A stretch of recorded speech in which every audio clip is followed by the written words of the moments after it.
Letter to the listener. Before the story begins, before the voices unfold and the moments come alive in your ears, I need you to pause for a second. This is not just a story.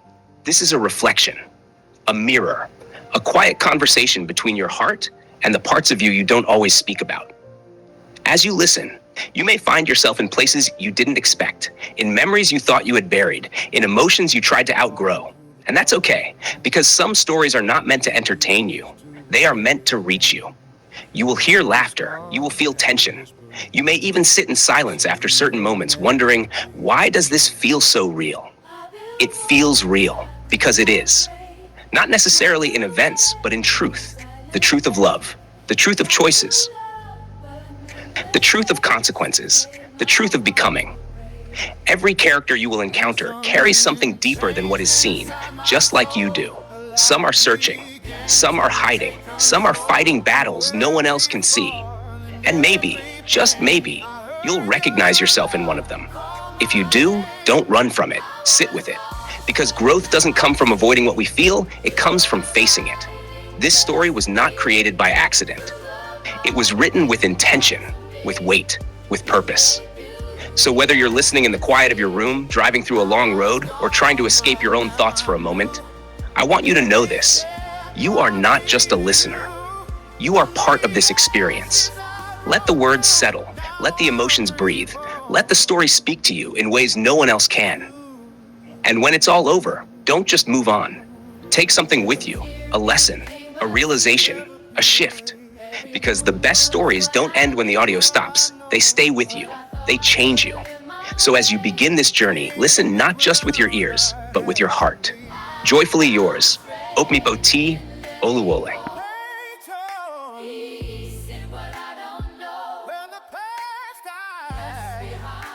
Was never meant to be mine.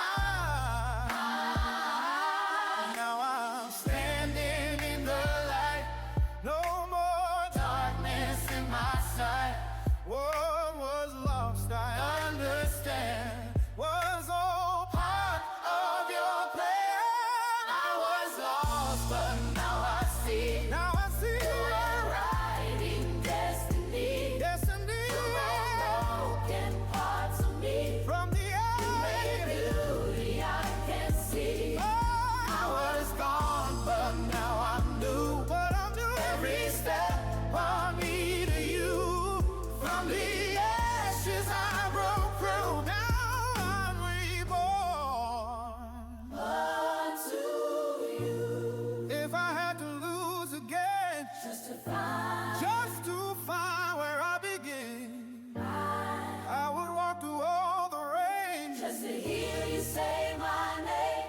I'm not who I used to be. I am who you made of me. Every scar, every part brought me closer to your heart. I was lost, but now I'm free. Rewrote my destiny. Every broken piece of me now shine so beautifully. Shine so bright, but now I knew there was only you. Through the fire, I came through. Now I'm reborn. Forward to you. I'm reborn to you. Chapter 1. The Woman Who Never Died. Death was quiet. That was the first lie Cassandra discovered after she opened her eyes. She remembered the explosion, heat ripping through metal, the scream of alarms, the way Zion's name tore out of her throat before the world folded in on itself. She remembered thinking, at least my children are asleep. She remembered praying in 3 languages she barely spoke anymore. Yoruba from her mother, Korean from her father, English because fear always chose English. Then nothing, until now. Cassandra woke up gasping, lungs burning as if they had never learned air. The ceiling above her was unfamiliar, white, smooth, humming softly with recessed lights. Her body jerked upright on instinct, hands flying to her chest. No wounds, no scars, no pain. Her hands were slim, unmarked, the same hands she had at 25. Her reflection stared back at her from a mirrored wall across the room. Smooth skin, full lips, dark almond eyes, long black hair spilling over her shoulders. Exactly the same. No, she whispered. Her voice sounded young, too young. She slid off the bed, knees weak, heart slamming against her ribs as she staggered toward the mirror. She pressed her fingers into her cheek, then her neck, searching for signs of time. Wrinkles, lines, anything, nothing. The last time she had seen this face, she had been married for 7 years, exhausted but happy, holding the weight of a growing oil empire on one shoulder and 3 children on the other. The last time she had seen this face, she had died. A digital clock blinked red on the wall. March 14th, 2046, her breath caught. No, no, no, no. She turned, searching the room. A hospital? No, too quiet, too luxurious. The sheets beneath her fingers were silk. The floor was polished marble. A massive window overlooked a city she barely recognized. Riverside had grown teeth. Glass towers pierced the skyline where modest buildings once stood. Roads twisted wider, smarter. Drones hummed faintly in the sky like mechanical birds. 20 years. Her knees buckled and she sank to the floor. My children. The word shattered in her mouth. Eleonora had been barely 6 months old when Cassandra died. Soft-cheeked, always reaching for her hair. The twins Asher and Asha had been 5. Loud, curious, forever asking why. They were grown now, and Zion, her chest ached. Zion Wibamliel, her husband, her partner, her anchor. The biracial boy from Riverside with a Trinidadian mother who sang while she cooked and a Caucasian father who taught him discipline and restraint. Zion with his warm brown skin, sharp jaw, and eyes that always softened when he looked at her. He would be 45 now. Older, wiser, maybe broken. Would he even recognize her? A soft chime sounded behind her. Cassandra Wibamliel, a calm voice said. You have fully awakened. She turned slowly. A holographic interface hovered midair, glowing blue. Welcome back. Her blood ran cold. Back? From where? A pause, almost respectful. From death. Chapter 2. The name that stopped time. Zion Wibamliel had learned how to keep his face still. Grief had taught him. Boardrooms full of men feared his silence more than his anger. At 45, Zion had become a monument. Tailored suits, salt threading his hair, eyes sharp as cut glass. The oil empire he and Cassandra had built from nothing had exploded after her death. New contracts, new fields, new power. The world called him brilliant. Riverside called the Wibamliel family untouchable. His children called him dad with careful love. But at night, when the house quieted, Zion still slept on one side of the bed. The door to his private office slid open. Sir, his assistant said, voice tight, there's someone here. Zion didn't look up. Schedule it. She refused to leave. That made him glance up. She gave your security a name, the assistant continued. She said it belongs to her. Zion's jaw tightened. People say many things. She said her name is Cassandra. The world stopped. The pen slipped from his fingers, clattering loudly onto the desk. That's not funny, Zion said softly. No one's laughing, sir. Zion stood slowly. Every movement felt heavy, like his body knew before his mind did. Where is she? The east living room. He walked. Each step felt like walking into a memory he had buried alive. The doors opened, and there she was, standing by the window, sunlight wrapped around her like it had always known her. Same posture, same quiet strength, same face that haunted his dreams. 20 years younger than him, exactly as she had been the morning she died. His breath left him in a broken sound. Cassandra? His voice cracked despite himself. She turned, and when she looked at him, really looked at him, her eyes filled with tears. Zion, she whispered. That was it. That was the sound that shattered 20 years of discipline. He took a step back, heart pounding violently. This isn't real. She crossed the room slowly, afraid to move too fast, afraid he'd disappear. I know what you're thinking. I would think it too. How do you know, he demanded, that I hate being touched when I'm working? She stopped. Because you always flinch. How do you know, his voice shook now, that my mother sings when she's nervous? Because she sang the night we signed our first oil contract. His chest heaved. How do you know, he whispered, what I said to you right before you died? Cassandra swallowed. Her voice trembled.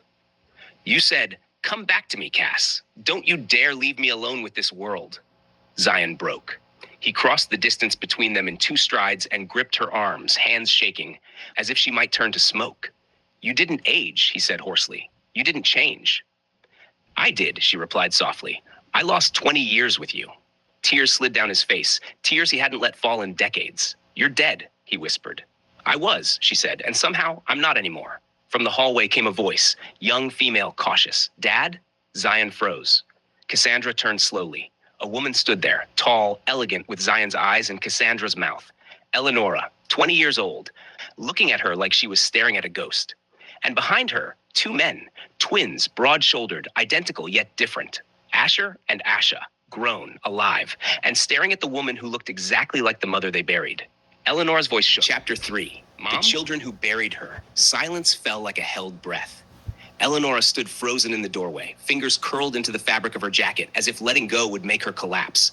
Her eyes never left Cassandra's face. Not once. Asher was the first to move. No. The word came out sharp, angry, final. No, he repeated, stepping forward, positioning himself slightly in front of his sister. Protective, instinctive. The 5-year-old boy he once was still lived in that motion. This is sick. Cassandra flinched. Don't. Asher's jaw clenched, his chest rising fast. Don't say her name. Don't look like her. Asha said nothing at first. He just stared. His face had gone pale, eyes glassy, like he'd been punched somewhere deep and unseen. Unlike Asher, he didn't move away. He moved closer, slow, careful, like approaching a wild thing. That's her face, Asha murmured. That's Mom's face. Asher, Zion warned softly. No, Asher snapped, rounding on him. You don't get to let this happen, Dad. We watched them lower her into the ground. I watched you break. He turned back to Cassandra, eyes blazing. Who sent you? Is this about money? Because if it is, I know you hated peas, Cassandra said quietly. The room stilled. You used to hide them in your napkin and flush them, she continued, until the plumbing backed up and Zion grounded you for a week. Asher's mouth opened, closed. His breath stuttered. That doesn't mean anything, he said hoarsely. You could have researched us. Asha swallowed hard. She called him Zion, not Dad. Mom was the only one who ever did that.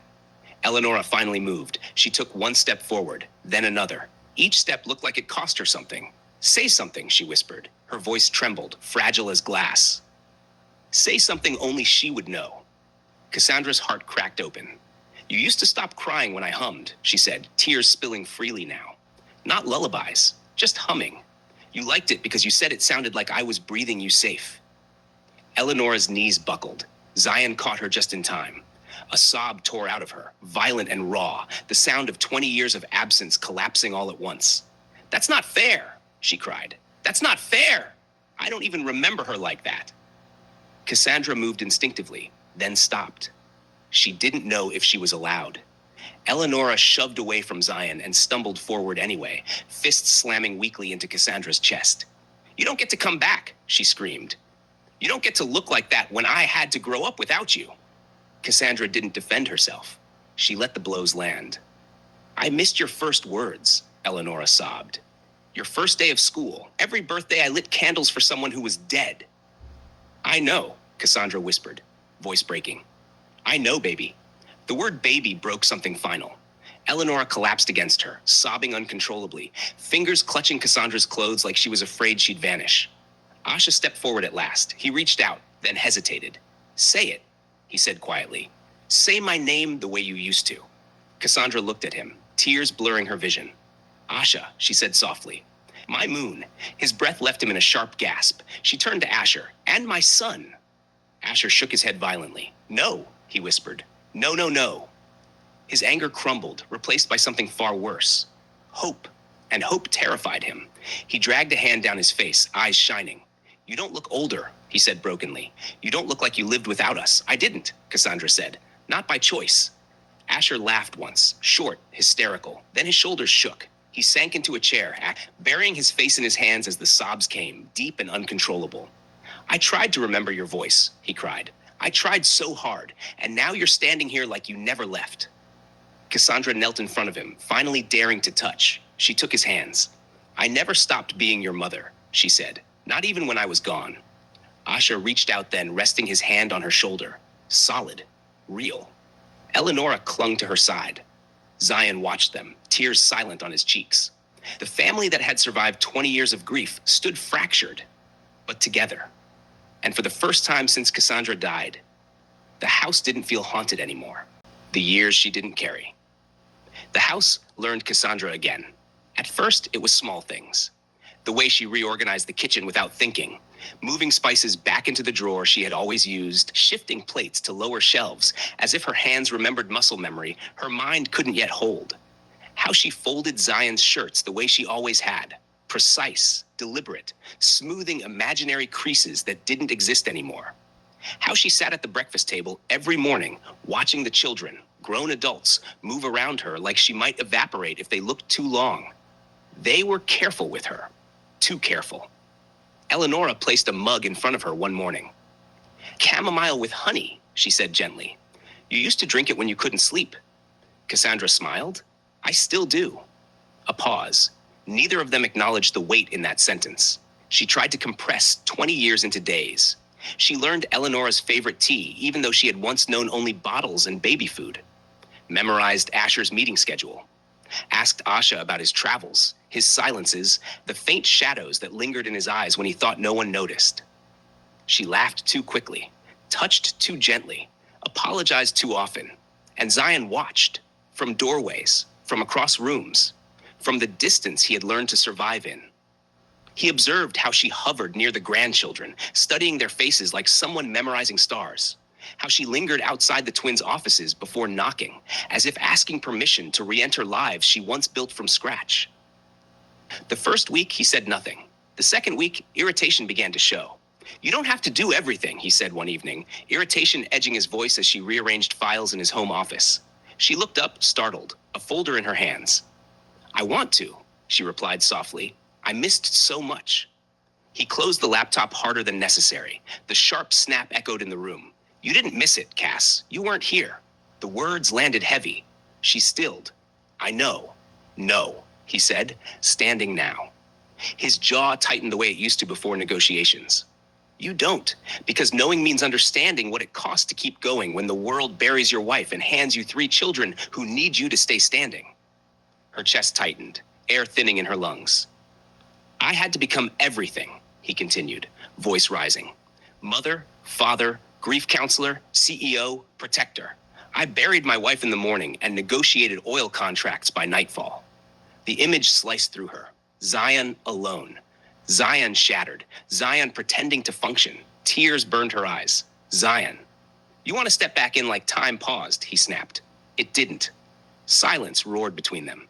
The house, which had been slowly relearning her presence, felt like it recoiled.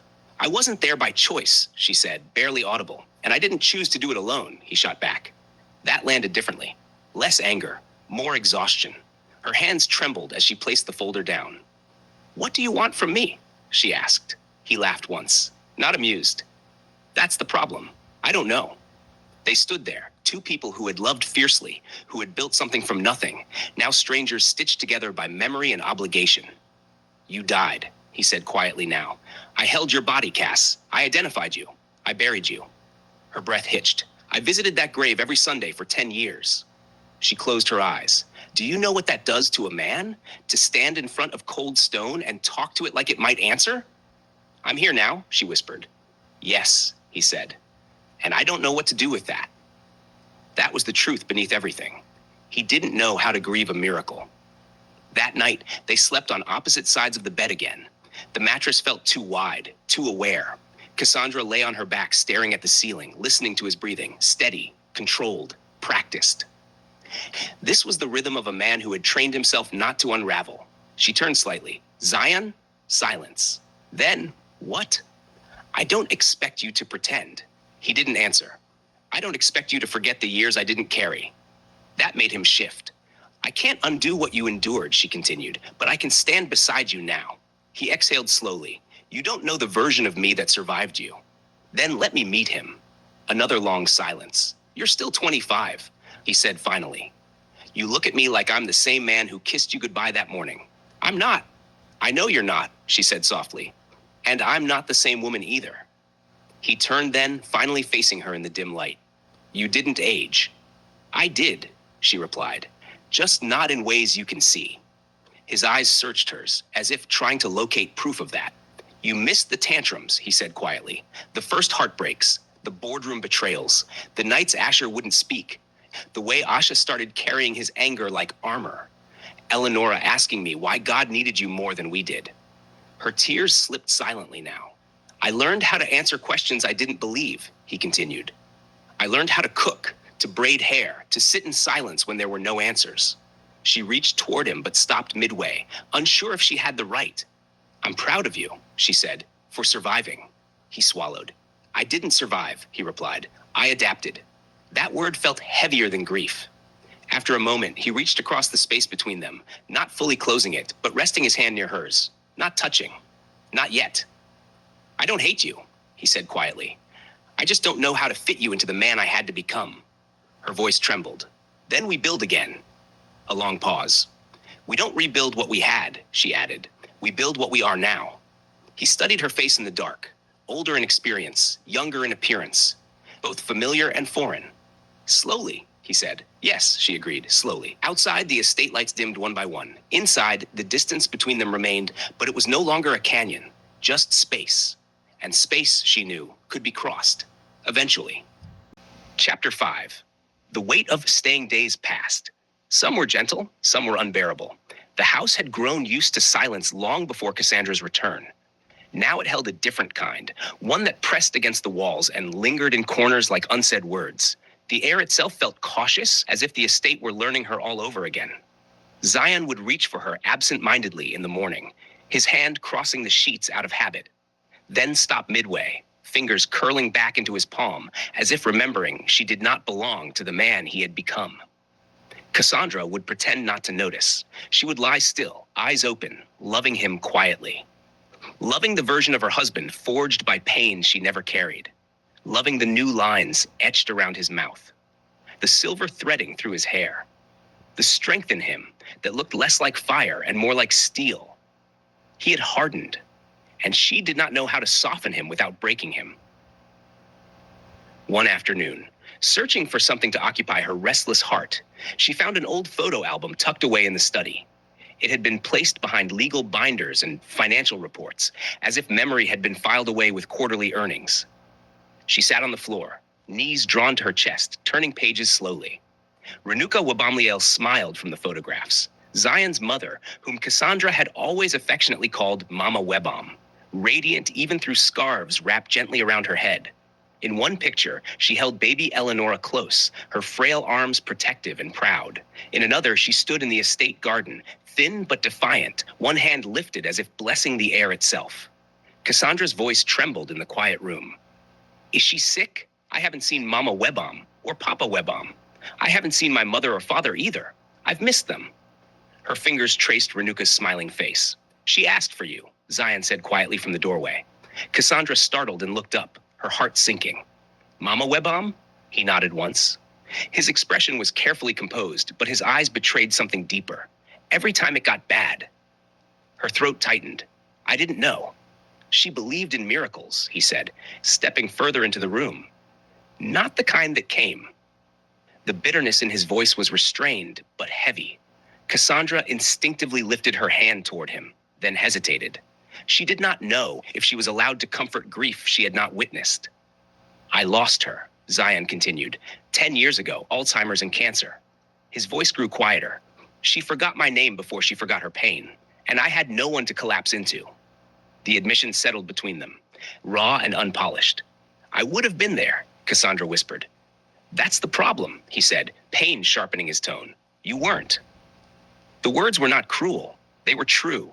Something inside her fractured. I wake up every day knowing my parents buried me, she said, tears spilling freely now. My mother, Jumoki, couldn't even say your name without crying. You used to call her Mrs. Kim, Mama. Her voice trembled. My father, Hayun Kim, Papa. He kept telling her I would return. He believed in reincarnation. She hated him for it. Zion's expression shifted just slightly. They moved back to Seoul, he said quietly. Staying here hurt too much. Your father still believes in rebirth. He told me once that your story wasn't finished. Cassandra stared at him in disbelief. He still believes that? He never stopped. Zion exhaled slowly, jaw tightening as if bracing against something invisible. You think grief waited for you? He asked. It didn't. She rose to her feet, trembling but steady. Then teach me how to carry what you carried. For the first time since she had returned, Zion did not look angry. He looked tired. Not the kind of tired sleep could cure, the kind that settles into bone after years of endurance. You don't learn it, he said finally. You survive it. Silence filled the study. You survive because the children are watching, he continued. Because the board is watching. Because the world doesn't pause for a man who loses everything. I am not the world, she said softly.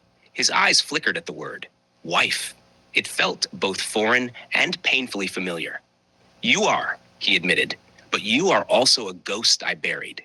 Her breath caught in her chest. I mourned you, he said. I stood at your memorial. I held our children while they cried for a mother who wasn't coming back. I learned how to answer questions I didn't understand. I learned how to cook the meals you used to make. A faint, broken smile touched his lips. I learned how to braid Eleonora's hair. Cassandra's lips trembled. She used to cry, he added softly, because I pulled too tight. Despite everything, a small laugh escaped her. I kept the house running, Zion said, kept the company alive, kept your memory sacred, and now you're here. His voice faltered, and I don't know where to put you. The confession was not accusation. It was confusion. She stepped closer, closing the physical distance that mirrored the emotional one. Don't put me anywhere, she said gently. Walk with me. His gaze searched her face, as if looking for cracks. You think it's that simple? No, she admitted, but neither was surviving without me. The room felt smaller now, more intimate, the weight between them tangible. I can't undo what you carried, she said. I can't attend funerals that already happened. I can't sit beside you in hospital rooms that are now empty. Her voice steadied. But I can stay. The word lingered. Stay. Zion swallowed hard. Staying is heavy, he said. I know, she answered. Leaving was heavier. He studied her as though measuring the strength of her promise. You'll see parts of me that aren't gentle, he warned. Grief changed me. I already see them. You'll hear things from the children. Questions, resentments. They grew up without you. I know. And if they're angry, they have the right. He watched her carefully. Why are you fighting so hard? He asked. She did not hesitate. Because I still love you. The simplicity of it disarmed him. I loved you every day I was gone, she continued. In ways I cannot explain, in places I cannot describe. I don't need you to be who you were. I just need you to let me love who you are. His shoulders lowered slightly. The tension in him loosened. You're asking me to trust something I already buried. I'm asking you to let it breathe. The air shifted, not healed, but softer. Zion stepped forward until only inches separated them. This time, he did not hesitate. His hand rested at her waist, solid, deliberate, real. I don't know how to do this, he admitted. Neither do I, she whispered. He closed his eyes briefly, as if surrendering to something larger than pride. Then we learn, he said. Her fingers curled into his shirt. Together? She asked. He nodded. Together. It was not forgiveness, not restoration, but it was movement. Outside, late afternoon sunlight filtered through the tall windows, casting long golden shadows across the study floor. The estate once again listened, and this time, it heard them choosing to stay. Forgiveness is not a door. The argument came 2 nights later. It was ugly. Not loud at first, but sharp. The kind that builds slowly, like pressure behind glass. It started over something small. I'm coming to the board meeting tomorrow, Cassandra said casually, standing near the kitchen island while reviewing notes on her tablet. Zion didn't look up from his phone. No? She blinked. No? You don't understand the current structure, he replied evenly. The market isn't what it was 20 years ago. She stiffened. I helped build this company, she said carefully. I sat in those rooms. I negotiated those contracts. That was before, he said. Before. The word hit like a quiet slap. And now? She asked.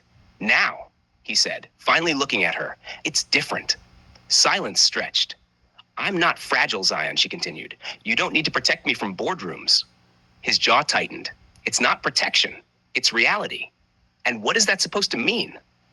It means you don't know the players anymore. You don't know the risks. The economy shifted. The industry changed. So teach me. His laugh was short, humorless. You can't just walk back into this like you were on vacation. Her face paled. I wasn't on vacation.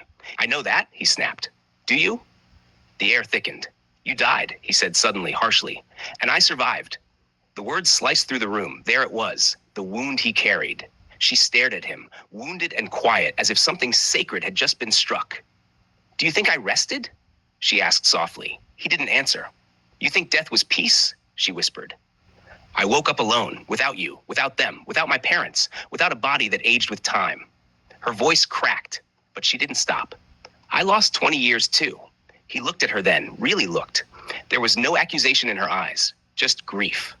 I came back to find my children grown, she continued. To find my mother grieving a coffin with no body in it. To find your mother buried. To find your father older. To find you changed. Her breathing grew uneven. I wasn't floating somewhere in comfort, Zion. I was disoriented, confused, a stranger to myself. He ran a hand through his hair, pacing now. You don't understand what it was like, he said, voice rougher than before.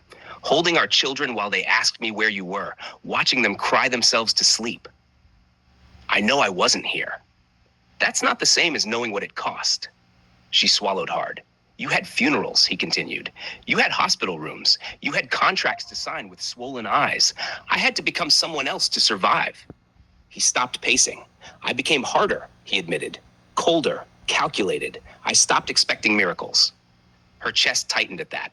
I know, she said gently. You don't, he shot back, but there was less force in it now. I see it, she corrected softly. I see how you walk into rooms and command them, how you don't hesitate anymore, how you don't bend. He didn't deny it. I had to, he said, and I'm not asking you to undo that. Then what are you asking? She stepped closer, careful, as though approaching something fragile. I'm asking to stand beside you again. His expression shifted, pain flashing across it. You don't just get to step back into a position you left. I didn't leave. You weren't here. The truth hung heavy. She nodded slowly. Then let me earn it. His brows furrowed. Earn it? Yes, she said. Not as a ghost, not as the woman you buried, but as the woman standing in front of you now. Silence. He looked tired again. I became someone you don't know, he admitted quietly, and I don't know how to let you love him. There it was. Not anger, fear. She stepped even closer, her hands trembling slightly. Then let me learn him. He held her gaze. I don't smile the way I used to. I've noticed. I don't trust easily. You shouldn't. I don't believe things will just work out. Neither do I. He frowned slightly, surprised. You think I came back believing everything would be easy? She asked. I came back to a house that moved on without me, to children who built lives without me, to a husband who had to bury me. Her voice softened. I'm not asking you to forget what happened. I'm asking you not to punish me for surviving it. The words lingered between them. He leaned against the counter, exhaling slowly. You being here feels like reopening a wound I finally learned to live with. And me not trying would mean letting that wound define us forever. He closed his eyes briefly. Forgiveness isn't a door, Cass, he said. It's not something I open and suddenly everything resets. I don't want reset, she replied. I want forward. He studied her carefully. You think love fixes this? No, she said honestly, but love is why we fight for it. His shoulders lowered slightly. You frustrate me, he muttered. A faint smile touched her lips. I used to. You still do. The tension cracked, just a little. I don't want to compete with the man you had to become, she said. I want to know him. He hesitated. And if you don't like him? She shook her head. I already see him. The strength, the restraint, the way you carry everything without asking for help. That's not someone I reject. Her eyes filled. That's someone I'm proud of. The words disarmed him. He looked away first. You make it sound simple. It's not, she whispered. It's daily. It's awkward. It's uncomfortable. She reached for his hand. But it's ours. He didn't pull away. Not this time. Their fingers intertwined. Tentative, uncertain, real. I don't know how to forgive something that changed me, he admitted. You don't have to forgive all at once, she said. Just don't shut the door. He let out a slow breath. I'm still angry sometimes. I know. I still feel like I did it alone. You did. Her agreement startled him, but you don't have to keep doing it alone. The kitchen felt quieter now, not resolved, but softer. He lifted his hand, brushing his thumb across her knuckles almost absent-mindedly. Don't push me too fast, he warned. I won't. Don't expect me to pretend. I won't. He nodded slowly. I'll come to the meeting, she added gently. Not to lead, not to reclaim anything, just to listen. He hesitated. Then, sit beside me, he said. Her breath caught. Okay, it wasn't victory. It wasn't absolution. But it was space. And sometimes healing doesn't arrive like a grand apology or a dramatic embrace. Sometimes it arrives in small permissions, small compromises, small moments where two people decide not to walk away. Forgiveness didn't happen that night. There was no sweeping declaration, no sudden erasure of pain, but something softened. And sometimes that's how healing begins. The woman he loved while waiting for the dead. Veronica Smith was the only person who had known Zion before everything, before oil fields and billionaire evaluations, before Riverside bowed to the name Wabamli Ale, before grief hardened him into a man who learned how to survive without softness. She knew him as a boy in Greenwich, Connecticut, awkward, brilliant, too serious for his age. The kind of child who carried books thicker than his wrists and spoke in full sentences when everyone else was still fumbling through slang. She remembered his mother's laughter echoing through PTA meetings, his father's quiet authority on soccer sidelines, the small colonial house near the trees where ambition hadn't yet outgrown its walls. Back then, Zion was not intimidating. He was thoughtful, curious, hungry for more, but still gentle. Veronica had been 2 years ahead of him in school, confident, observant, the kind of girl who noticed things other people missed. She noticed how he flinched when teachers underestimated him, how he softened whenever his mother entered a room, how he worked harder than everyone else without making noise about it. She noticed the loneliness in him even before it had a name. They weren't lovers then, just orbiting lives, friends who understood each other without effort. There had been moments, brief, almost invisible, when their paths could have crossed into something more. A lingering look, a conversation that stretched longer than necessary. But life, as it often does, moved them forward before anything could take root. Time separated them the way it separates most young people. Colleges, cities, marriages, continents. Zion left for bigger worlds. Veronica stayed close to home, married a man who loved her deeply, built a life that felt stable and kind. And then life fractured. Cassandra died, and a year later, Veronica's husband did too. 2 different funerals, 2 different states, the same hollow silence afterward. Grief did not introduce them again. It recognized them. After Cassandra's memorial, after the condolences faded and the estate became too quiet to breathe inside, Zion went back to Greenwich, not to escape, to breathe. He rented a small place not far from the old neighborhood. No security detail, no board meetings, no expectations beyond the sunrise and sunset. It was there he saw her again. Veronica. She was stepping out of a cafe when he walked in. For a moment, neither of them spoke.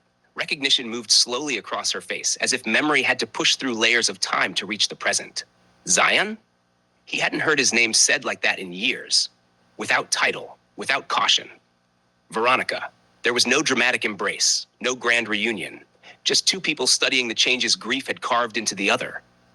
You look, she began, then stopped. Older? He offered. Sad, she corrected gently. He didn't deny it. They sat together that afternoon, and something unclenched in him. She didn't ask about the company first. She didn't mention headlines or valuation charts. She asked, "Are you eating?" The question startled him, not because it was profound, because it was human, because no one had asked him that since the world had turned him into something else. They didn't plan to fall in love. It happened the way slow rain happens, barely noticeable until everything is soaked. Coffee that lingered too long. Conversations that drifted into midnight. Walks past houses that had not changed, even though they had. Silences that felt safe instead of heavy. She told him about her husband's final months. The hospital rooms. The quiet rage of watching someone fade. The helplessness of loving someone you cannot save. He told her about standing at Cassandra's memorial, holding children who did not understand permanence, about learning how to say she's gone, without breaking. Neither tried to fix the other. That was the beginning. There were evenings when grief sat between them, like a third presence. They would speak of the dead, not as ghosts, but as people who had shaped them, molded them, remained within them. She loved you, Veronica said once, referring to Cassandra. He nodded. She still does, he answered without thinking. Veronica didn't flinch. I know. That was why he stayed. She never competed with memory. She never tried to erase the woman who came before her. She never asked him to forget. Instead, she asked him what it felt like to carry love and loss in the same body. No one had ever asked him that. With Veronica, he could exhale. He could remove the armor. He could admit he was tired. She saw the boy from Greenwich still inside the man who commanded oil empires. She reminded him that he used to laugh easily, that he once believed in impossible things. And slowly, carefully, they crossed the line between comfort and something deeper. The first time their hands brushed, it was accidental. The second time, it was not. He hesitated. She didn't push. If this is just loneliness, she told him quietly, we should be honest about that. It's not, he said. But part of him wondered, was he loving her? Or was he loving the relief she brought? The quiet, the absence of expectation. The nights he stayed at her house were different. No board calls, no crisis briefings, no children knocking on doors with questions about grief. Just stillness. And in that stillness, he found something dangerous. Peace. When he brought her to Riverside months later, the estate shifted, not loudly, but noticeably. The children were polite, reserved, watching. Veronica did not try to mother them. She did not sit in Cassandra's chair at the dining table. She did not rearrange rooms. She did not overstep. She existed beside Zion, not in front of his past. She understood what it meant to love a widower. She understood what it meant to love someone who was still loving someone else. There were nights he would wake from dreams, Cassandra's voice echoing in the dark, her laughter cutting through memory like light. Veronica would not ask him what he saw. She would simply reach for his hand, ground him. Grief doesn't cancel new love, she told him once. It just makes it more complicated. He looked at her then, searching for resentment. There was none. That frightened him, because it meant she was real, not a distraction, not a temporary refuge, but a woman choosing him, even with his fractures. He never stopped loving Cassandra. That was the truth he carried quietly, and Veronica knew it. Love isn't a competition, she said one evening, standing on the estate balcony overlooking the river. It expands, or it suffocates. You deserve someone whole, he replied. She smiled faintly. No one is whole after loss. For a time, they were steady, not explosive, not dramatic, but steady. She brought warmth back into rooms that had grown too rigid. She reminded him that survival did not have to mean isolation. And he loved her. Not the way he had loved Cassandra, but in a way that felt grown, deliberate, earned. He loved her for not demanding a resurrection, for not asking him to erase the dead in order to choose the living. And then, Cassandra returned. The impossible happened. The dead woman came back, and everything Zion had rebuilt trembled. Because loving Veronica had not been betrayal. It had been survival. But survival becomes complicated when the miracle arrives. Veronica did not scream. She did not accuse. She did not fall apart the way lesser love might have. She looked at him with quiet devastation and said only one thing. I knew this might happen. He stared at her, confused, shaken. You never stopped waiting, she said gently, even when you thought you had. And that was the cruelest truth of all. He had loved her. He had chosen her. He had built something real with her. But somewhere deep inside, in the quietest, most hidden part of his soul, he had still been waiting for the dead. Veronica Smith was the woman who held him while he grieved. The woman who loved him while he rebuilt. The woman who asked for nothing but honesty. The woman who understood that love does not replace, it expands. And sometimes the hardest love to release is the one that saved you while you were drowning. Chapter 8. The Confession. Zion told Cassandra on a Thursday evening. The children weren't home. The house felt too large for the truth it was about to hold. It was one of those quiet evenings where silence did not feel peaceful. It felt like something waiting. The kind of silence that pressed against the walls, lingered in corners, and settled into the spaces between breaths. The chandelier above them glowed softly, casting warm light across the living room. Everything looked beautiful, untouched, perfect. But the air was heavy. Zion stood near the edge of the room, hands resting in his pockets, shoulders tense in a way that betrayed him. He had been pacing earlier, Cassandra had noticed, but now he was still, too still. I loved someone, he said quietly. The words did not echo. They landed. Cassandra didn't flinch. She had felt it before he ever spoke it aloud, some invisible shift, some absence that grief alone could not explain. There had been a distance in him that wasn't just loss. Something layered, something lived. She had felt it in the way he sometimes paused before touching her, in the way his eyes held memories she did not recognize. Who? She asked softly. Her voice was calm, but her fingers curled slightly against her dress, gripping fabric as if it could steady her. Veronica Smith. The name settled between them. It wasn't sharp. It wasn't violent. It carried no menace. Just history. Just truth. Connecticut, Cassandra murmured. Zion nodded slowly. She knew me before you. There was something in his voice when he said it. Not affection, not longing, but acknowledgement. As if he were honoring a chapter he could not deny, even if he wished he could erase it. Cassandra swallowed. Her lips trembled for only a second before she steadied them. Did you love her? Like you loved me? The question was quiet, but it was the kind of quiet that demanded honesty. Zion closed his eyes. For a moment, he didn't answer. And in that pause, everything lived. The years without her, the nights he had broken alone, the silence that had shaped him into someone she was still learning.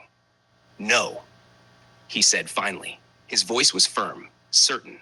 But I loved her enough to feel guilty every day. Cassandra inhaled slowly. That hurt more than a lie would have, because guilt meant something real. Guilt meant he had given something he never intended to. Zion opened his eyes and finally looked at her. Really looked at her. And there was no hiding left in his expression. I buried you, he said, his voice rough now. I mourned you. Each word felt like a weight being placed carefully on the table between them. I built a life around your absence. Cassandra's chest tightened. She could see it now, the years she had not lived, the version of him shaped by grief she had never carried. And when I couldn't breathe anymore, he continued, his voice breaking slightly, I let someone hold me.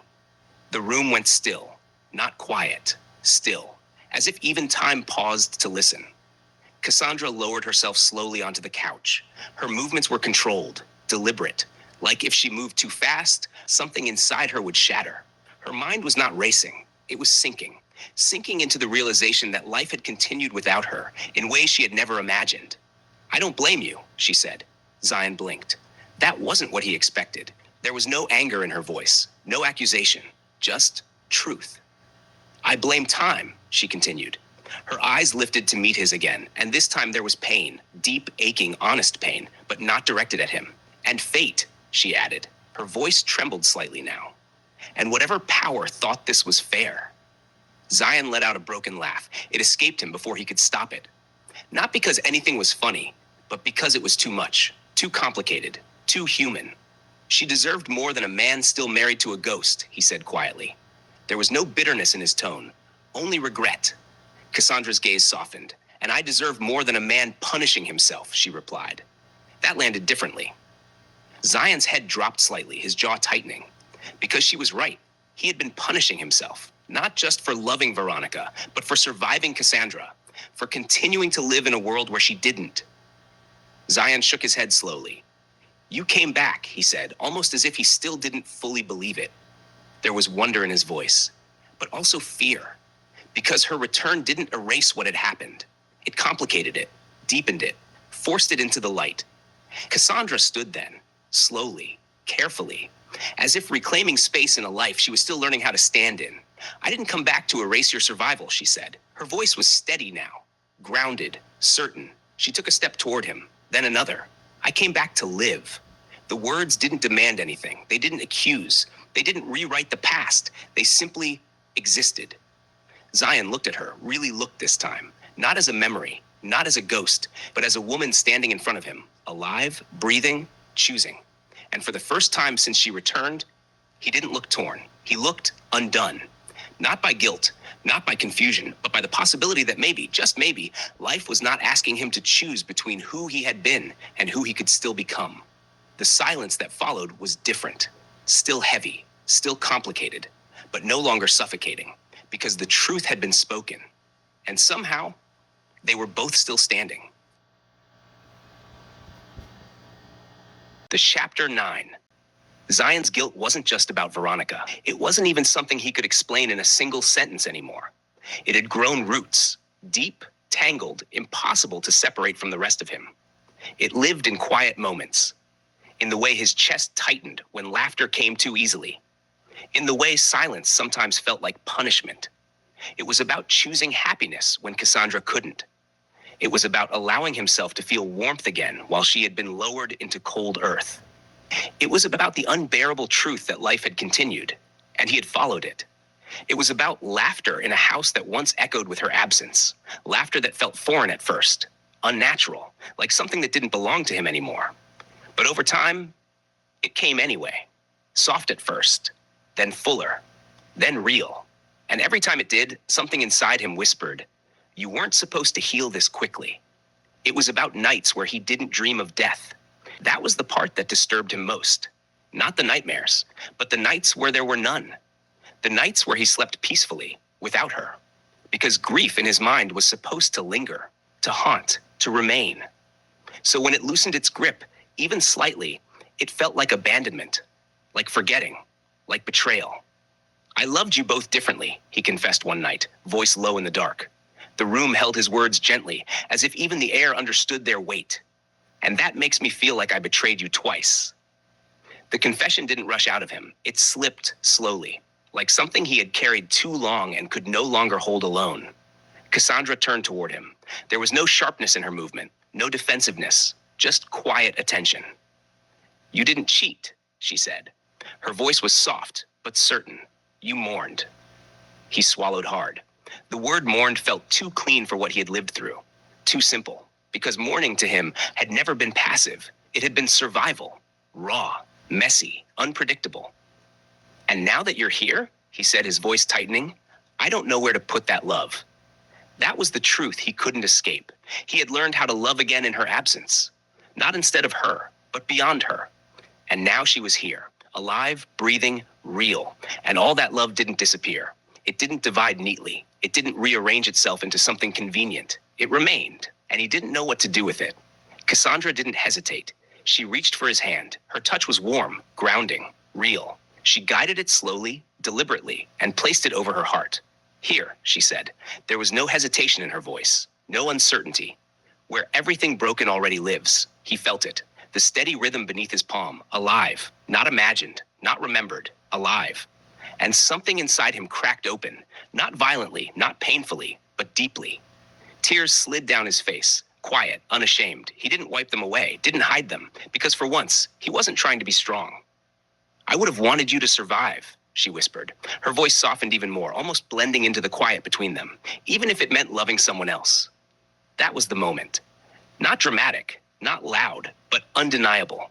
Something inside Zion shifted, not erased, not undone, but loosened. Like a grip he had kept on himself finally began to release. That was when he finally forgave himself. Not completely, because healing doesn't happen in a single breath, because guilt doesn't disappear just because it's understood. But enough to feel the weight lift slightly, enough to inhale without resistance, enough to exist without questioning whether he deserved to. But enough to breathe. Chapter 10. Letting the past rest. Veronica called 1 week later. The name lit up his phone while he was in his study, late afternoon sun angling across polished wood and glass. For a long moment, Zion only stared at it. The light stretched across the room in long golden lines, catching dust in the air, settling gently against the quiet. It felt like a pause in time. He had known the call would come. He just hadn't known when. The house was quiet. Too quiet. Cassandra had taken a walk through the gardens, reacquainting herself with trees that had grown taller in her absence. Even that felt symbolic. Life continuing, without waiting. The children were out.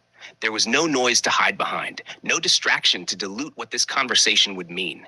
His thumb hovered over the screen. He didn't answer at first, not because he wanted to avoid her, but because he understood that once he did, something would close. Not abruptly, not painfully, but permanently. And some endings deserved a steady voice. The phone stopped ringing. The silence that followed felt louder than the call itself. A minute passed. Then it rang again. This time he answered, Veronica. He kept his tone gentle, not distant, not overly familiar, just honest. There was a breath on the other end, controlled, measured, but present. I wasn't sure if you'd pick up, she said. I wasn't sure either. A faint exhale, almost a laugh, not bitter, not forced, just real. How is she? Veronica asked. He didn't pretend not to know who she meant. She's here, he said simply, alive. Silence followed, not chaotic, not shocked, just full. She's back, he told her. The words still felt unreal, even now, a pause. Then Veronica said softly, I always knew she would be. He closed his eyes. You did? Yes. Her voice carried no weight of resentment, no bitterness, no quiet accusation. Not literally, I'm not mystical, but there was always a part of you that never said goodbye. He absorbed that, let it settle, because she was right. I never wanted to compete with a memory, she continued, and I never felt like I was. You weren't, he said quickly. You weren't a replacement. I know, and she did. That was what made this harder and easier all at once. So am I, he replied. Another silence stretched between them, this one softer, edged with inevitability. She needs you, Veronica said. Yes, and you need her. He didn't argue, because truth didn't require defense. That doesn't mean what we had wasn't real, she added. It was real, he said firmly. It mattered. I know, he swallowed. You mattered.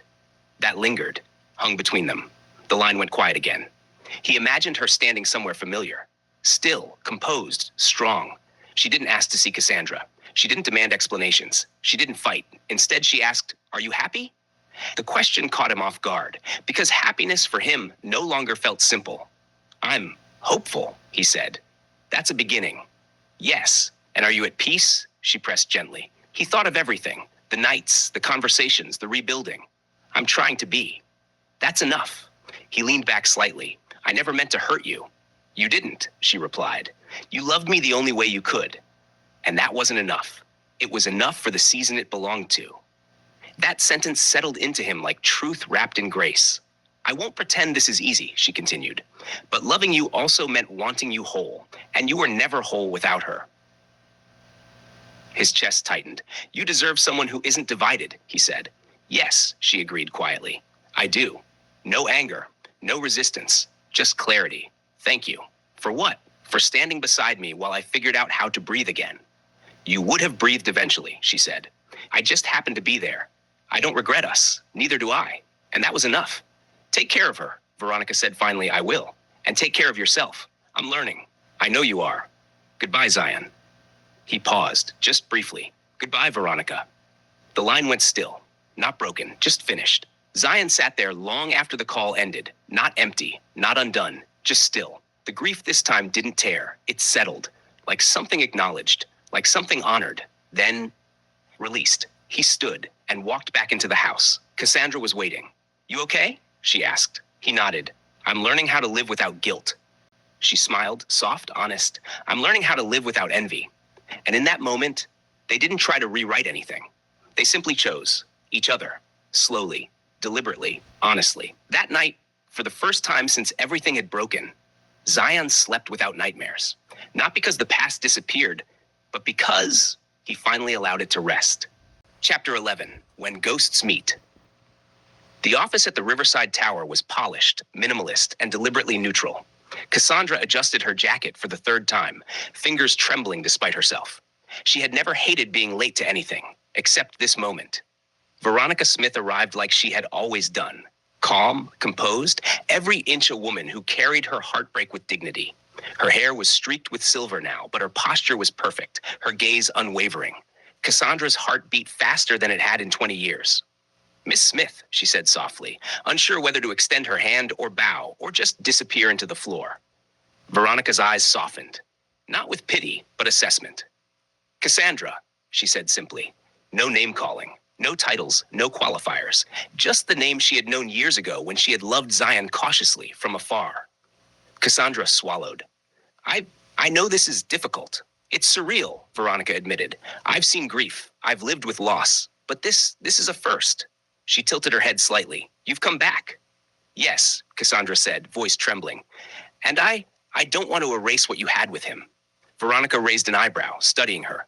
I never asked you to. I loved him. Yes, but I never wanted to take him from anyone. Least of all, a woman who was alive. Cassandra nodded, a lump forming in her throat. I wasn't alive, not really. And now I want to. I want to repair what I can. With him. With my children. Veronica's gaze softened further, almost imperceptibly. You have a right to be here, and I have a right to remember. Nothing more, nothing less. There was silence then, the kind of silence that held decades of love, regret, and impossible longing. Cassandra took a careful step forward. He loved you. He survived because of you. I know that. I can't pretend otherwise. Veronica gave a faint, sad smile. And he's here, with you. That's how it should be. Cassandra exhaled shakily. I was afraid you'd see me as some threat. Veronica shook her head slowly. I don't see threats, only truth. You only truth. You're alive, and that changes everything. But it doesn't erase the past or the love we shared. It just places it somewhere different.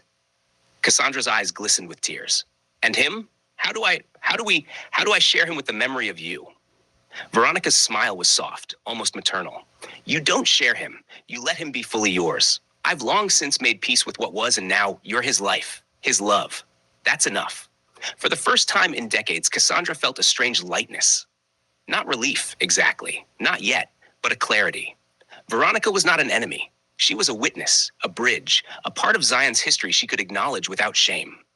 Veronica extended a hand, just a hand, simple, human, not ceremonial. Welcome back, she said quietly. Cassandra took it, firm, careful, respectful. Thank you. And in that small, measured gesture, the tension of years melted just a little.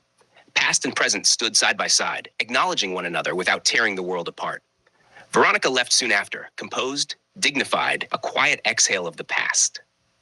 Cassandra remained in the office, alone, thinking about the paradox of life, that sometimes to love fully, you had to forgive fully, others and yourself. And when Zion finally returned home that night, she was ready to meet him again, not as a ghost, not as a memory, but as the woman who had survived death itself. Chapter 12, Torn Between Two Mothers. The living room smelled faintly of coffee and vanilla. Cassandra had asked Zion to call the children together. She wanted honesty. She wanted a chance to rebuild, to reconnect. What she didn't realize was how fragile their hearts were. Eleonora sat on the couch first, arms folded tightly. Asher leaned against the window, jaw tight. Asha slouched near the bookshelves, eyes distant. Cassandra took a deep breath. There's something you need to know, she said softly. The children's eyes flicked to her immediately. I met Veronica Smith today, Cassandra began. She was a part of your father's life after I died. For a heartbeat, no one said anything. Then Asha's voice came, quiet, almost a whisper. Why did you have to come back, Mom? Cassandra froze. The words stabbed deeper than anything she could have imagined. I didn't want to hurt you, she said, voice trembling. I came back to love all of you, to be part of your lives again. Eleonora blinked, but it was Asher who spoke next, muttering under his breath, bitterly, almost to himself. Dad was about to propose to her. Cassandra's chest tightened. She had known Zion had loved Veronica, but to hear it from the children, from the ones she had given birth to, it was a different pain. Is that true? She asked quietly. The children avoided her gaze, uncomfortable. Finally, she took a deep breath, her voice breaking but firm. Then, I need to ask you something. Honestly. Honestly now. If you had to choose, who do you prefer? Me or Veronica? The room was quiet, heavy. Asha, who had whispered before, looked down and shrugged. Veronica? He said softly. Asher, leaning against the wall, muttered under his breath. Veronica, obviously. Eleonora's voice trembled, but there was no denying it. Veronica. Cassandra's hands trembled. Her legs gave way, and she sank onto the nearest chair. Tears streamed down her face. You love her, she whispered, barely audible. The children looked guilty. They did. They wanted to love her, they did, but Veronica had been there. She had fed them when they cried, laughed with them when they were children, and filled the empty spaces Cassandra had left behind. She had been their mother too. Cassandra could feel her heart cracking in half. She stood up slowly, voice shaking. I understand, she said. I can't fight what's already in your hearts. Without another word, she walked to the bedroom, closing the door softly behind her. The sound of her sobs echoed through the quiet house. The children sat there, frozen. Asher broke first, rubbing his face. We didn't mean to. She was there, Mom, Eleonora whispered. We love you too, but Veronica, she's part of us. Asha sat silently, staring at the floor. I feel guilty, he murmured, but I can't lie. Down the hall, Cassandra cried. 20 years of absence, 20 years of pain, and now this, the family she came back to didn't need her. At least, not like before. And yet, buried deep in the anguish, a thought whispered, they're alive, they're happy. That's all that matters. But right now, all she could feel was emptiness. The sound of leaving Zion heard it before he reached the door, a scream, raw, animal, torn straight from the chest. He froze in the hallway. Cassandra. Another sound followed, the scrape of a zipper, the thud of drawers pulled too hard, the unmistakable roll of suitcase wheels against marble. Panic surged. He pushed the bedroom door open. Cassandra was on her knees by the bed, clothes half folded, half thrown, hands shaking as she crammed pieces of a life back into a suitcase that had never existed before tonight. Her face was red, eyes swollen, breath broken into jagged pieces. Cassandra, where are you going? Zion asked, voice hoarse. She didn't look at him.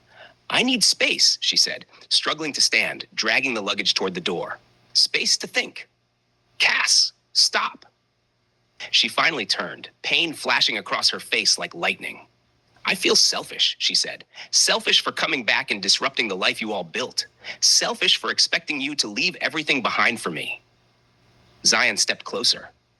That's not. If you were going to propose, she cut in, voice shaking violently, you must have loved her. You don't plan a future with someone you don't love. Her voice cracked completely. Go, she whispered. Go and be happy with Veronica. Zion's chest tightened. That's not what I want. That's what they want, she said, tears spilling freely now. Your children chose her. I can't compete with 20 years of presence. She reached into her bag and pulled out a printed boarding pass, hands trembling. I've already purchased my ticket, she said quietly. I'm going home. His breath caught. Home? Seoul, she whispered. To my parents, to Jumoke and Hayun. They buried a daughter once. I won't make them do it again. She turned the suitcase upright, fingers clamped around the handle like it was the only thing keeping her standing. I'll remove myself, she said, voice numb now. Let you all be happy again. Zion moved fast. He blocked the doorway. You are not leaving like this. She laughed weakly. Like what? Alive?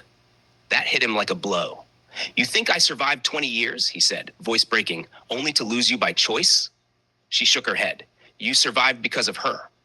No, he said fiercely. I survived because I had children who needed me and a wife I buried but never stopped loving.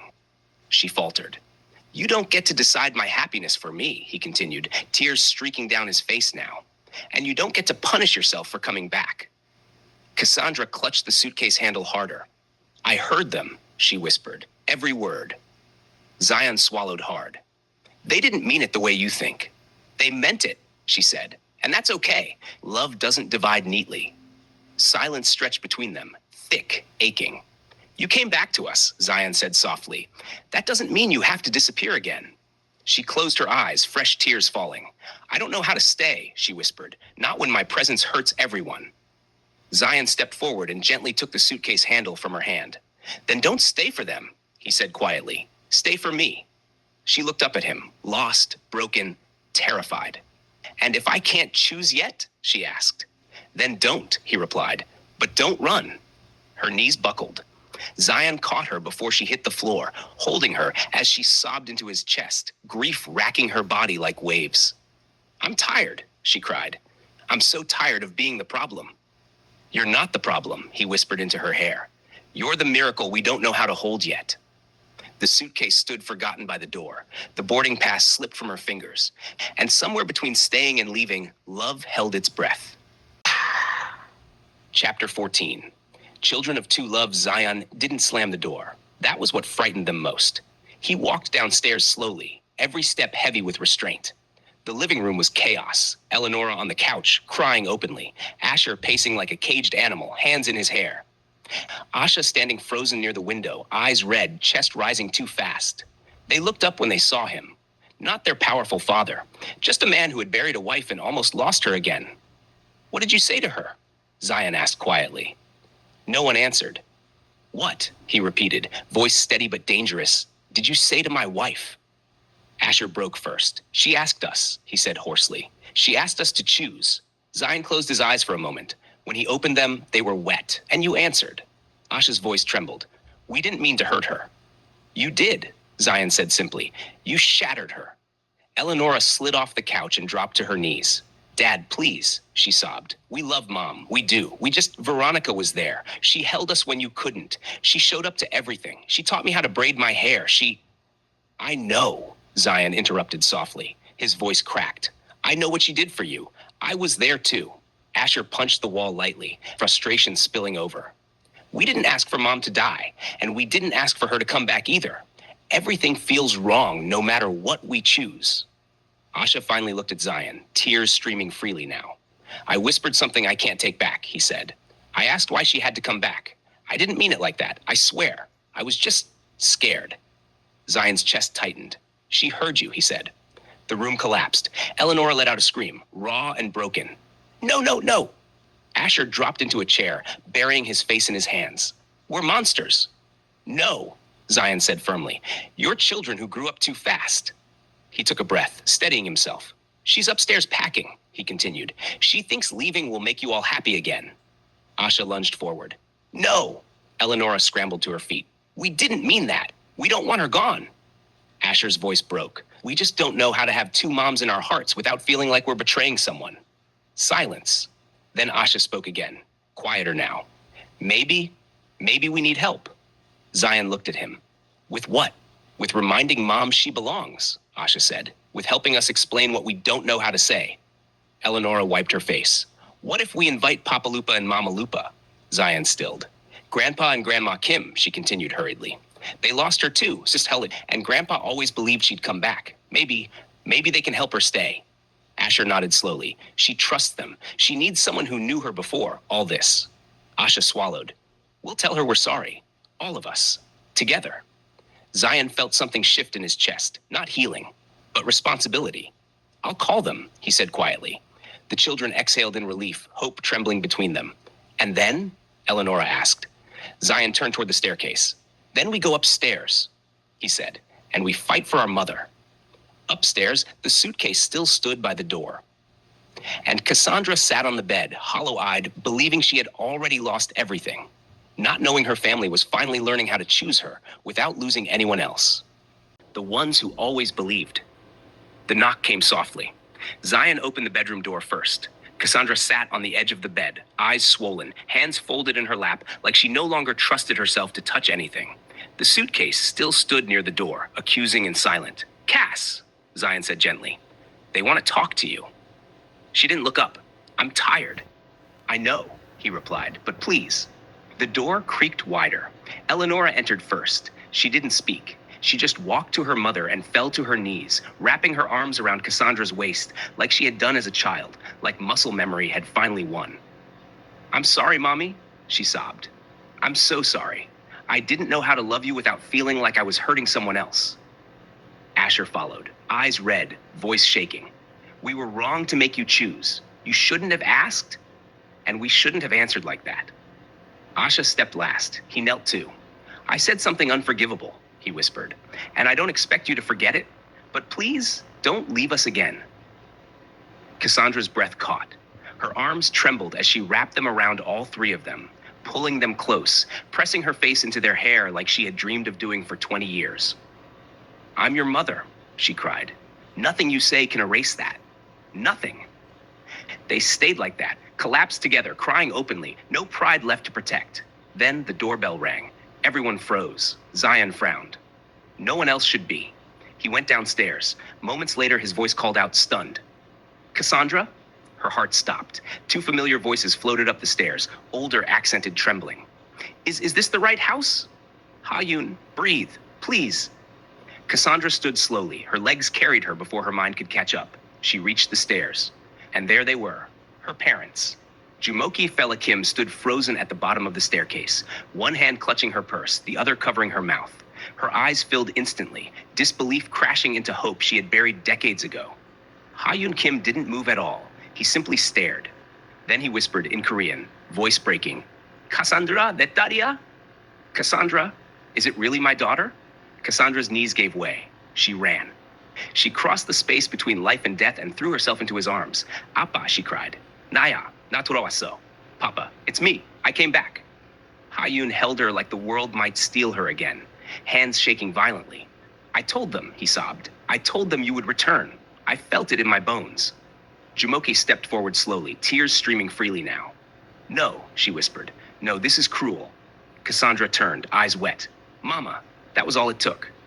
Jumoke let out a wail, deep Yoruba grief tearing from her chest, and collapsed into her daughter's arms. My child, she cried. They told me you were gone. They buried you and expected me to survive it. I'm here, Cassandra whispered, rocking her. I'm here now. The room dissolved into tears. Zion stood back, watching a miracle he hadn't known how to believe in. The children watched too, awed, humbled, seeing their mother not as competition, not as interruption, but as someone who had been loved long before them. Hayun cupped Cassandra's face gently, studying every inch like a man afraid of blinking. You haven't aged, he murmured in Korean. Just like my dreams. She smiled through tears. Neither has your stubborn faith. For the first time since her return, Cassandra didn't feel like a guest in her own life. She felt claimed, held, believed. And upstairs, quietly, the suitcase remained untouched, no longer a threat, just a reminder of how close love had come to losing itself again.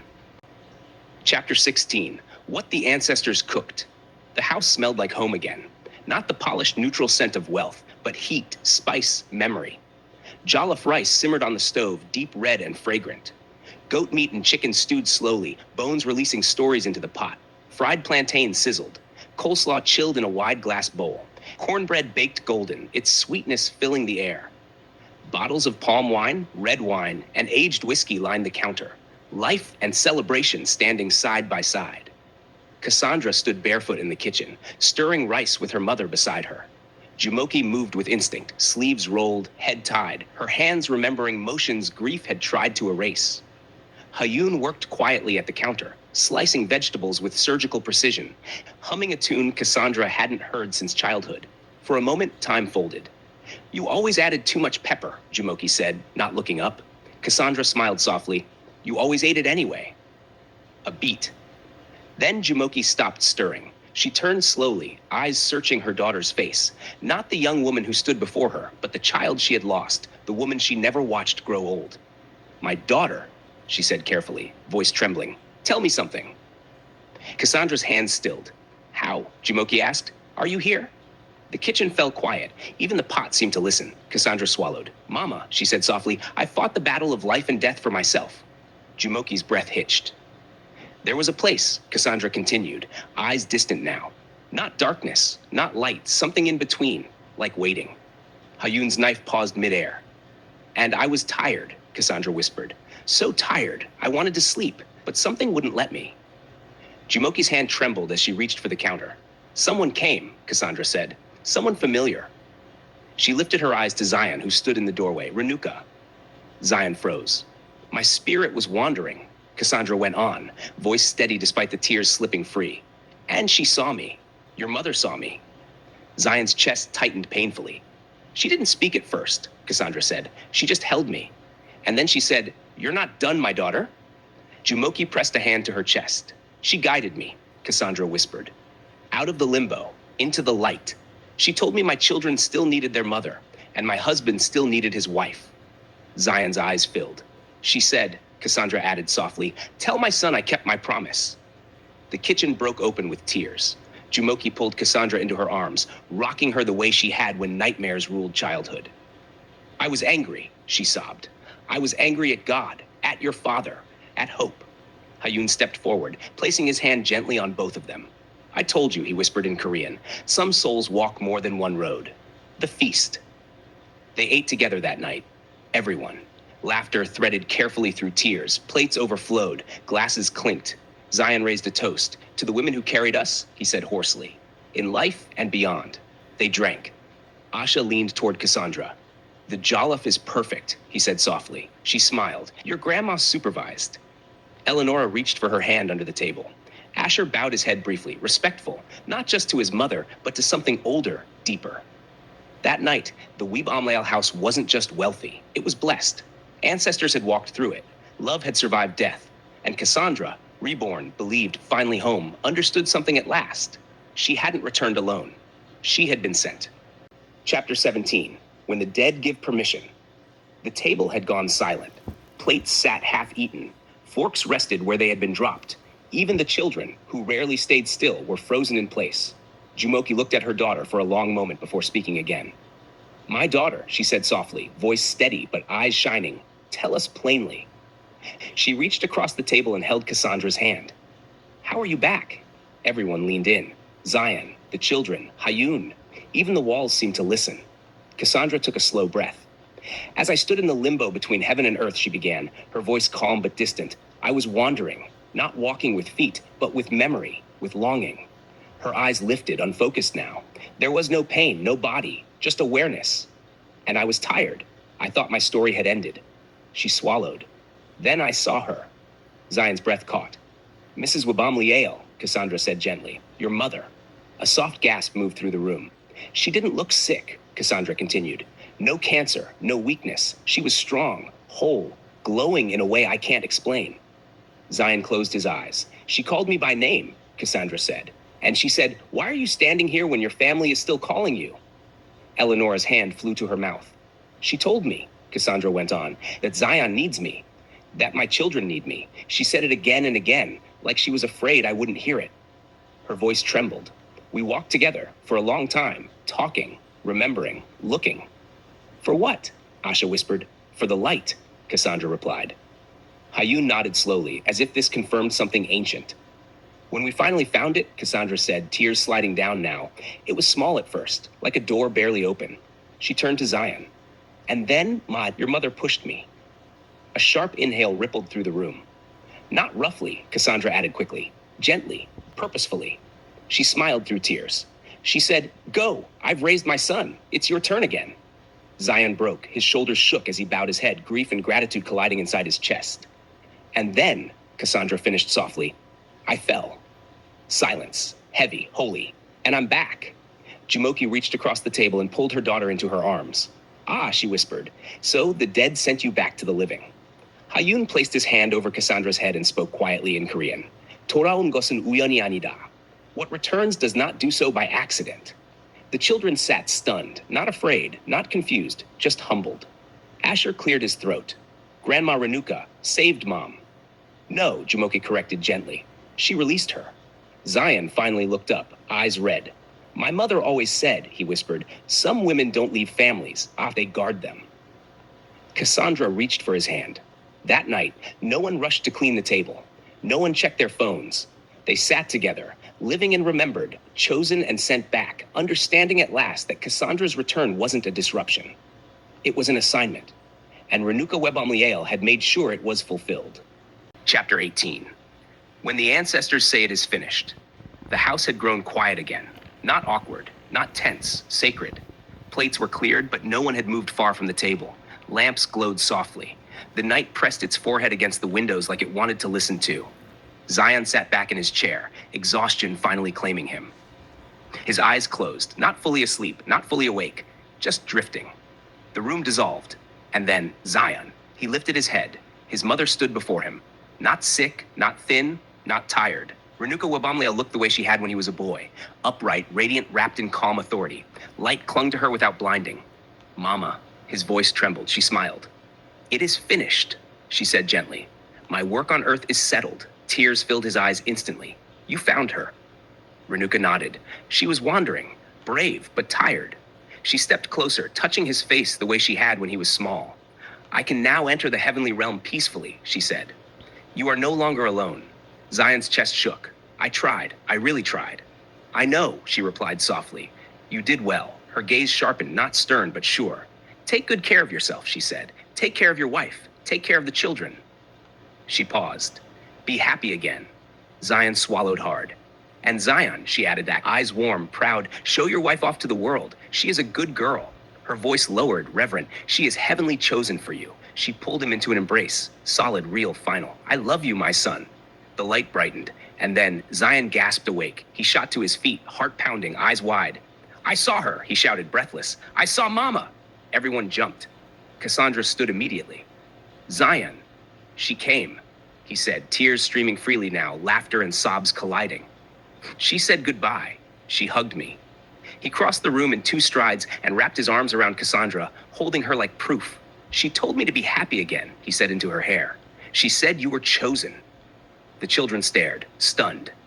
Asher whispered, Dad. Zion turned to them, eyes blazing now, not with grief, but conviction. Come here. They gathered around him instinctively. We're done hiding, Zion said. We're done whispering miracles like they're shameful. He lifted his head. Call them, he declared. CNN, NBC, ABC, every major newscaster. Eleanor blinked. Dad? The media? Yes, Zion said firmly. The outside world must discover the miracle of the Wamwael today. Asha's breath caught. You want them to know about Mom?